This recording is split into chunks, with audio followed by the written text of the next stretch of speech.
Good evening. Welcome to Left, Right and Centre. I'm Vishnu Shom. On the program tonight, the latest on the Uttarakhand disaster. 200 people are missing. Rescue operations are on. We'll be discussing everything from the rescue operations to the ecological fragility of the area to whether government reports on the dangers posed by the hydel power projects in the state are being ignored, or also the concerns over global warming. My colleague Akshay Dongre is at the site of the tunnel at the Tapovan hydel power plant where rescue operations are continuing around the clock. We'll go across to him in a moment, but let me first explain to you what exactly it is that we are looking at in this particular area. So let's take a look at where it's happened, the glacier which may in fact have come off. Well, firstly, we're going to talk about the Trishala glacier. It's a short distance from the site. Now, one of the dominant theories is that a huge chunk of ice fell from this glacier. That's the glacier right there on your screen. It raged down a narrow river valley, a huge mass of this. It went down that valley. It destroyed a bridge and a small power plant as it went down this area. So it's going down this entire area, and right over here is a bridge destroyed. Right next to it, a power plant, the first one destroyed. And you can see those shots. That's the exact same place where this took place. Now, that's also where this bridge was located. Now, before entering the Alaknanda River and hitting the larger hydel power plant at Tapovan, which we've been speaking about, the wall of debris with heavy silt hit that site extremely hard. So it hit that site extremely hard. Let's keep moving up, and desperate rescue operations have been continuing, as you can see. Now, there are several theories on what caused the sudden flooding in Chamoli. Was it caused by a part of the hanging glacier breaking away and falling into the river called glacier calving, which led to a sudden surge in the water and flooding downstream? Was it an avalanche with again debris and boulders falling into the river causing a flood?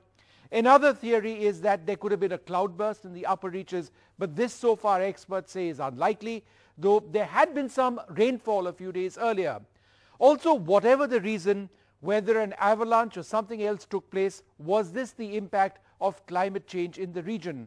Also, there have been some reports of stone quarrying, blasting of mountains and digging of tunnels in the base of the mountain system for two dams on the Rishi Ganga and the Dhauli Ganga. Did any of this have a role to play? Well, joining us now live from the Tapovan tunnel where the rescue operations are going on, my colleague Akshay Dongre. Akshay, give us an idea of what's happening around you. Has any contact been established with the people they're trying to rescue?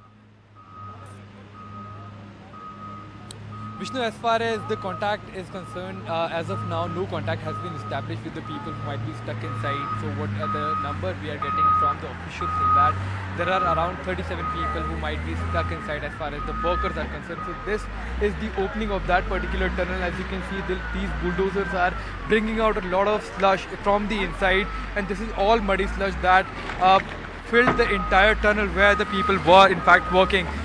First of all, to our viewers, we would like to show the view of this particular river, the Dhauli Ganges river. You can see the flow even right now is still very, very high. And as far as the river is concerned, the locals are telling us that the river flow has in fact increased 12 meters because of all the slush that was brought by the debris that came following that particular glacier burst is what is being told at this point in time. As far as the rescue operations are concerned, it is going to continue 24/7 is what the ITBP ADG has told us, stating that till the time the last man is not recovered, is not found inside and is not taken out safely, rescued safely, the operations are going to continue. You can see all of these men, the armed personnel from the army. There are civil administration as well who are working. The SDRF teams are here, the local police is here. Apart from the army, there is ITBP that also is in fact leading this particular rescue operation. So this rescue operation, though very, very crucial, is happening at a very fast pace. But till now, as far as the rescue is concerned, as far as bringing on slush is concerned, 100 meter of headway has been made by these teams, and still around 80 meters to go as far as the tunnel is concerned. This tunnel is quite long. It is around 2.5 kilometer long, but the teams here, the administration is actually hoping to find a bend inside after 180 meter, where they are hoping to find the survivors of this particular tunnel. As far as the dam is concerned, you can see it's completely destroyed. There are only remnants of that particular dam, and this is the NTPC project that was almost right. You can't see the dam at the moment. It's quite dark. But obviously, Akshay, those rescue operations, as you mentioned, continuing through the night, and that's going to continue. We'll keep tracking the progress over there, and let's just pray that those people are rescued. Thanks so much indeed. Well, joining us now, the well-known author Amitav Ghosh, somebody who has a huge interest in environmental issues, the ecology. In fact, both Mr. Ghosh and I had seen the impact of the tsunami on the Andaman and Nicobar Islands many, many years back. He was there as a writer, I was there as a journalist, and events like this leave a profound impact on your mind.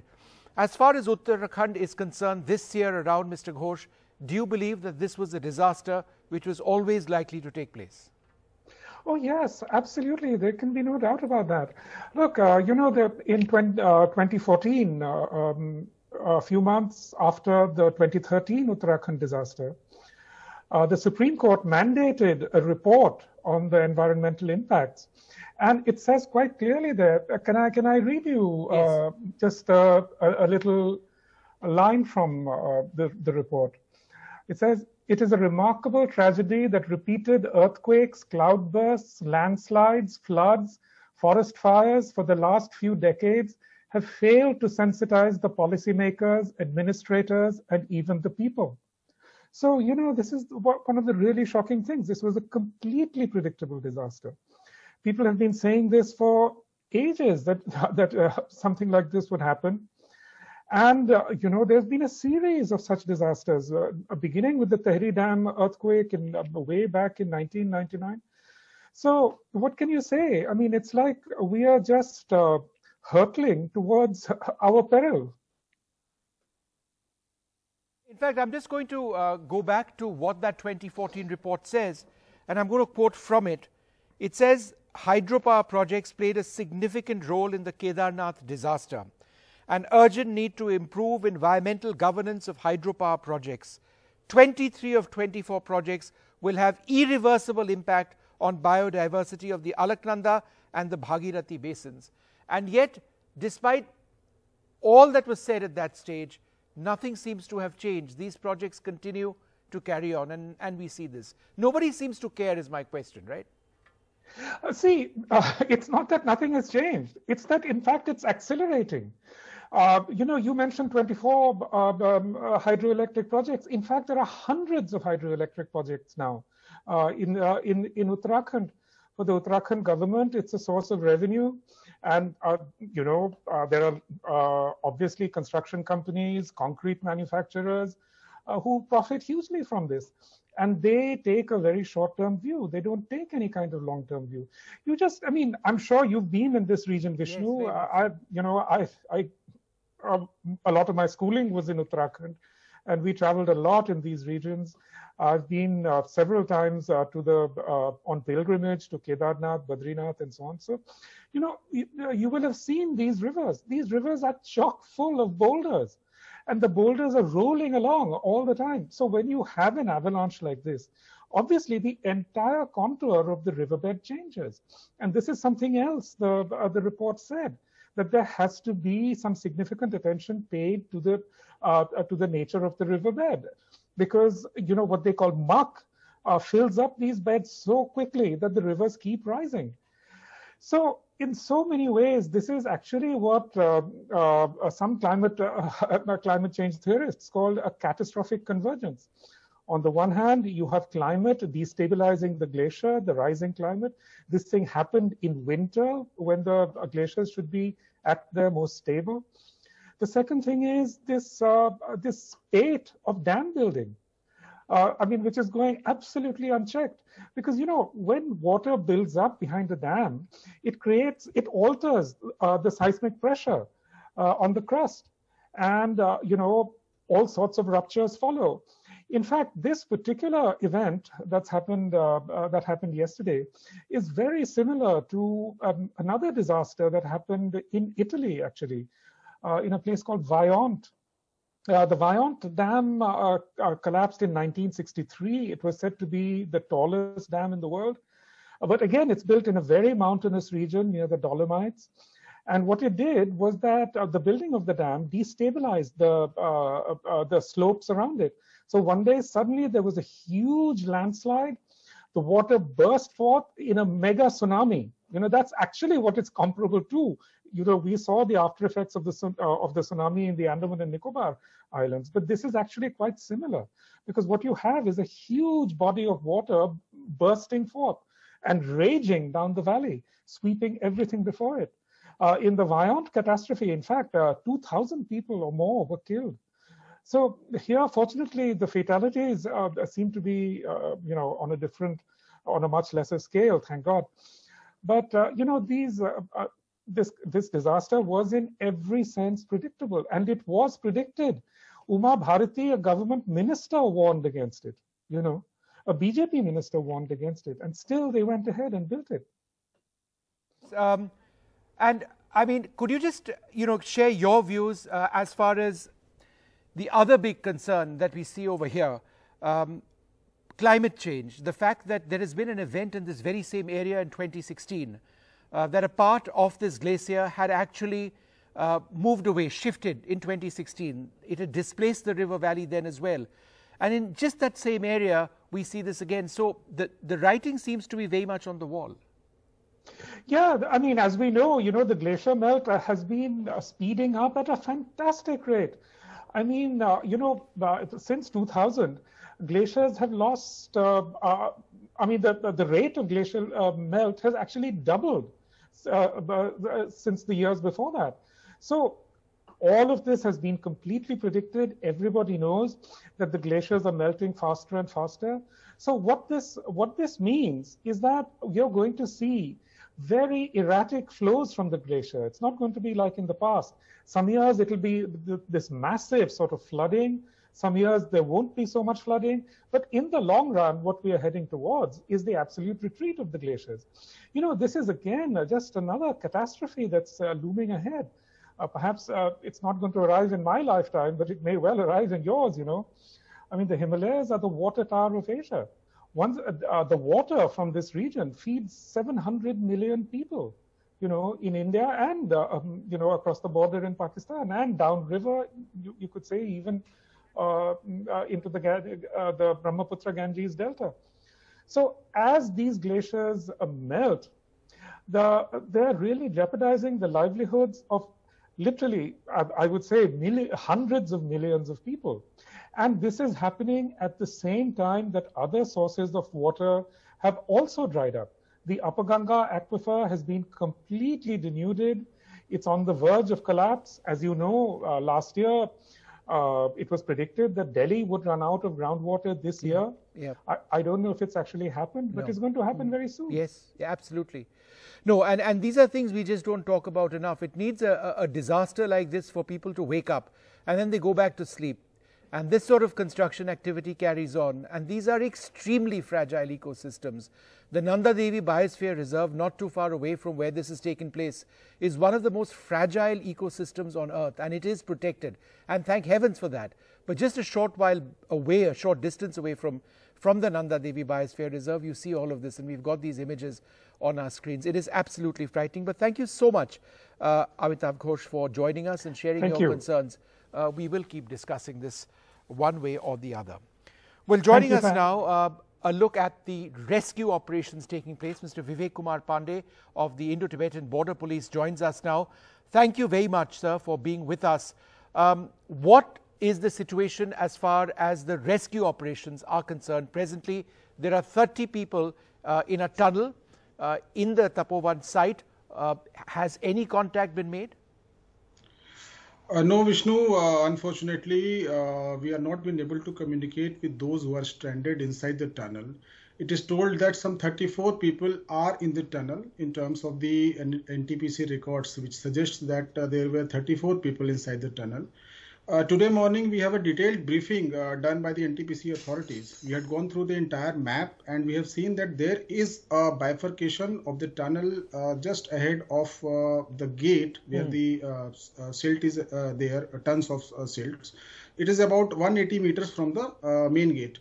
So our main focus is to take out the silt up to that particular point, because there may be a likelihood that at this junction there may be the silt will be diverted into two directions and its height would be less. So at 4 p.m. today, some 25 men entered into the tunnel, but there is a lot of slush inside and it is very muddy. It's very water oriented. So our men were going in and it was 4 to 6 feet deep. So it was dangerous for them to move. We have taken the sniffer dogs, we have taken the high intensity cameras, we have taken torch lights and the oxygen cylinders with the medical teams. But unfortunately, we can't get through. Unlike yesterday's operation, Vishnu, what has happened, we had got some mobile signals from one of the trapped persons, right, and we are able to actually communicate with him. But here there is no trace. The tunnel is of a length of about 1.6 kilometers. And it has two aspects. One aspect is that there may be a likelihood that the water could not have reached up till the end of the tunnel inside. And the second thing is that there may be a likelihood that these men may have been at a place which can be oxygenated. There may be oxygen available for them. But due to the darkness, the challenges are more for them. There are likelihood for hypothermia because the temperature is in sub-zero. So we are looking into all angles, but unfortunately, this is the only entry and exit point of the entire tunnel. The second gate, we haven't got any second gate or any second window from where we can enter inside. 300 ITBP men along with the SDRF, Indian Army and the NDRF, SDRF teams and the state administration, some 1,000 men are stationed over there. They are working day and night and they are just wanting to have a window from where we can actually get inside. All right, I'm just trying to find out if we've also got Mr. A.K. Singer of the National Disaster Relief Force. Do we have Mr. Singer with us? All right, we don't have him with us as yet, but let me ask you another question, sir. The role of the sniffer dogs over here is absolutely essential, right? As you try and get into that tunnel even further on, they've been deployed since early this morning, right? Yeah, we do have a regional response center that is called RRC at Gochar. It is about 120 kilometers from the site. So we have sent sniffer dogs. They are trained into that. They are Labrador dogs, and ITP canines. They are second to none. And we hope that with these dogs, we can actually find if there is some likelihood if somebody is buried inside any debris. Similarly, the NDRF teams are providing us equipments also to actually see that if there is someone who is trapped inside the debris. Vis-a-vis, they have good sensors also, high quality sensors also. Let us just pray that our teams are able to get inside. Once they are in, then I hope that there are likelihoods that we can save some life of those who are trapped. So, just for the benefit of our viewers, how far are the men who are digging right now from that point where there is a bifurcation of the tunnel, which is how far away are they? Sir, what is the layout which we have, Vishnu? It is about 180 meters from the gate. So almost 90 to 100 meters we have already cleared. Still 90 meters, approx 90 meters is left. Now, when we are taking out the slush, what is happening that more slush is coming from inside.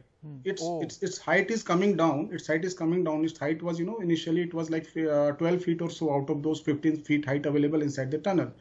Right now, 4 to 5 feet of that height has been reduced to the digging out of that slush. But I already told you that this is the only way to get in. The Honorable Chief Minister also visited. The Power Minister has also visited today. They have all seen the site. Somehow, due to that slush, it is very, very difficult for us to actually move in. Yesterday, you have seen how quick our response was. Within 4 hours, we were able to get those 12 people from that particular tunnel. Yeah. So here also, if there was a window, because ITP is trained into mountaineering skills, we know all sort of survival skills. No, but Mr. Pandey, tell me one thing. Would you, by the morning, be able to cover that remaining 80, 90 odd meters? I mean, are you optimistic of that, or is that unrealistic? It's very difficult to say, but Vishnu, I can only tell you that if the slush will be taken out, means whole night we are doing. We have rotated our teams. One team is taking rest, another team will be deployed in an hour or so. Whole night this operation is going to happen. As soon as we have a window to get in, we will be inside. And there are 1,000 people of multiple agencies, including the ITBP. So there will be hardly any issue. There is a mobile hospital which is also being built. Oxygen cylinders are there. Maybe if there is a likelihood of some of them are injured or maybe seriously in a serious condition, they will be maybe airlifted immediately. Helicopters are also available with us. Let us hope that by early morning there is a breakthrough. We are eyeing on to that. Let's just pray that that all your officers and Jawans fighting to save the lives of their colleagues, of friends, they manage. Thank you so much for speaking to us, and please keep up the good work. India depends on people like the ITBP, the NDRF and the Indian Army. Thank you so much indeed for being with us. Well, joining us now, Dr. Anjal Prakash. He's a research director and adjunct associate professor at the Indian School of Business. He's also had a big role in the IPCC report as a lead author on oceans and the cryosphere. Thank you very much for being with us. Also, Sunitanarayan with us as well. Sunita, let me come to you first. Do you have any clarity in your mind on just what took place? Because there are some preliminary satellite images which seem to indicate that a part of the glacier broke away. Obviously, the river valley was narrow, the water levels were displaced. But why would a glacier, assuming that this theory is correct, why would it break away? Vishnu, there's too much uncertainty right now. But the overall story, I don't think there is any doubt about. The overall story is threefold. And we need to keep that in mind. The details will emerge later. The first is that the Himalayas are the world's youngest mountain range. They are ecologically very, very fragile, and that is very well known. They're also highly seismic. No seismic activity per se was noted, but we know they are the youngest mountain range and very prone to erosion, number one. Number two, we know that we are doing development in a way which is making this already very fragile, vulnerable mountain range even more vulnerable, whether it's the road building, whether it's the back-to-back hydel projects that are happening, including the two which have now been submerged or affected. And thirdly, we have climate change. Now, what climate change is clearly doing, and there is enough evidence on this, that climate change actually is making, there is a glacier melt happening. Now, the glacier melt may not happen at one time, but the glacier melt is happening. Now, whether there was a lake which melted, whether there was a part of a glacier that melted, but what is very clear is that you had a landslide, an avalanche, something that blocked that very narrow riverbed, and then you had water that came in clearly from some glacier melt, because this is not the season when you would have a lot of water in the river. So it's a combination of all three factors. I think the details will come out, and I'm sure Anjan will have more to share. But the fact is that all this is known. And I think we should not be surprised or shocked by it. What we should today be is willing to understand that we are not doing it right, that we have a double, triple whammy in front of us, and the Himalayas will be even more at risk as we do the development in the way we are doing it now. Dr. Prakash, in 2016, there was an event over here as well, very close to, in fact, on the Trishula glacier itself, within a few hundred meters of this particular site, where it's believed that there was a large amount of the glacier which caved in or went down. What is your understanding on why this could have happened in the first place? Yeah, so I thank you so much, first of all, having me on the show. I must say that what Sunita has said is, I just second whatever she has said, so I'll not like to repeat that, but I'll just give you a perspective from the IPCC report that I was part of, and that report actually that came out, the special report on oceans and cryosphere. It came out in 2018, and where we had actually very categorically mentioned that the climate change and global warming included has altered the frequency and the magnitude of the natural natural hazards, and this is all over the globe. But the climate change hotspot regions, especially the Himalayas, are at a much greater risk. We also reported that definitely with a medium confidence, because we didn't have much evidence about this, but definitely with a confidence that there's some regions snow avalanches involving wet snow have increased, while the rain on the snow floods have also increased in the lower elevations. And this is what exactly I see this happening in the present scenario. Second point is also about the HIMAP report that I was also fortunately part of, which is came out by EC Mode, and that report also has reported that many of the glaciers are at a risk because of the global warming. You have to see that the normal process of warming for Himalayan region is much more. So if a normal process of warming is about 1.5 degree, the Himalayan region will go up to 1.8 to 2.2 degrees Celsius. And that means that the glaciers are going to be much retreating at a much faster rate. And I see that your previous speakers also have spoken about these issues. So these issues are there. The writing is on the wall, and we have, this is approved, and, the information is already out there. What is lacking is the action which we should actually precede, or at least inform the authorities at this moment in time. And that is the worry that I have actually at the moment. And it's all frightening. I mean, and so much has been written about this for so many years, and yet nothing seems to change when it comes to these ecologically fragile areas and hydel power projects, which are just cannot, are not designed properly in these areas. The ecology just doesn't sustain them. I'd like to thank you both very much for being with us. I need to wrap this up. Our hearts go out to all of the families of those who've lost their loved ones, or those who are in this situation where they don't know if their loved ones are alive. We'll need to take a short break.